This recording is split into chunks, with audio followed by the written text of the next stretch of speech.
Kasi assessment din mo, coach. Well, actually, akong assessment is kanang naglisod mi sa akong defense niya. Ang distribution at that time kanina was kanabi taong inconsistent kaayo. I hope we will tomorrow, since thank you kay nakadaog mi, we will be doing the championships tomorrow. I hope they will level up more on defense and our offense, especially on our center, our blocking.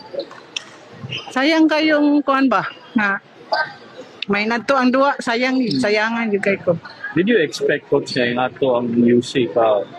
Actually, ligo na nang gid ko sa UC. Actually, ligo na gid ko. So, every team di gid makumpensaan. I've been telling them, tanan teams di gid makumpensaan. So, you have to work on defense, floor defense, net defense, and especially our first touch. Either sa USJ or USP, coach, ano ni mo? 200 lisod niya na ang pain. Oh, what kay bao kay I believe the ball is around. I really look at today's game. Nag 5 sets niya. Kapit pa mi mapildi. So, mo-fight so sayang nga. Kung amo pa lang untang na straight ka na, maintain pa lang nila ang ilang momentum, ilang coordination inside the court. Nindot sidong tatakayo. Wala lagi. Nawag tang lagi mi. Pero Naagani usa nga malaso no, magtakod-takod gyud. Mao jud na ako namatkonan. Pero nonetheless, daog. At least pasalamat gihapon ta nga ni daog. At least they still have the heart to win. Punan pa na ugma dapat. Mao na i-motivate nato. Assessment nako is the players played well. So kung sa among gi practice during sa kuan, sa preparation namo, ilang among na-apply, especially sa pag-usab namo sa kaning defense pattern. So as you observe nga in every game tag one man block lang niya, then the rest is ang floor defense. Next is mas niduwa sila karon nga walay pressure kay underdog man mi.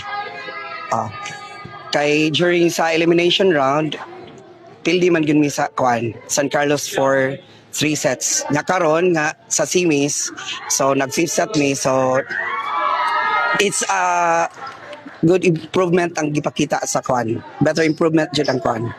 Did you expect, coach, na ato ka indot ni ipakita ka na ni fight yun mo until the 5th set? Sa ako alang is kanang kuan gyud kana nag-expect jud ko nga mo fight gid sila kay for 2 consecutive years. So ni sa among experience ni pildi man mi sa mga defending champion. First is ang katong 2003 is ang USP, then 2004 is ang USJR, then karon ni face mi sa defending champion pero even fell short me, at least ni fight gud me. So naabot jud mi og 5th set. How about tomorrow, coach? So tomorrow we'll be fighting for battle for 3rd. So same kuan, same defense pattern. Hope na ma-continue na Japan na mo among kuan. Especially ang ilang energy sud support while gadawa.